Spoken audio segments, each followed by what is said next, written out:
నా లైఫ్లో టైం అంతా వేస్ట్ అయిపోయిందని మీరు బాధపడుతున్నారు. ఆ దుఃఖం చాలా మందిలో ఉండడాన్ని నేను చూడగలుగుతున్నాను. ఒక కాకన్న ఉపయోగపడింది, చచ్చిన గాడిద దవడ ఎముకైనా ఉపయోగపడింది. నేను ఇంకా ఏమి దేవుని రాజ్యానికి ఉపయోగపడలేదే. నా లైఫ్ సగం అయిపోయింది, వేస్ట్ అయిపోయింది.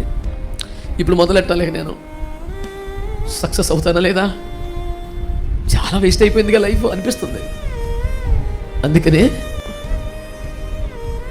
యేసయ్య దాహము తీర్చమంటే ఆకలే తీర్చినంత స్థాయి ఒక్క క్షణంలోనే వచ్చింది.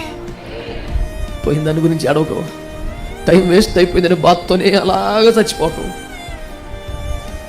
ఈ ఒక్క రాత్రి అయిన కాళ్ళు పట్టుకున్నా తెల్లారేసరికి నేను ఆయన తృప్తిపరచగలుగుతాను అని ఆశ మీకు వస్తే, ఆశ గల ప్రాణమును ఆయన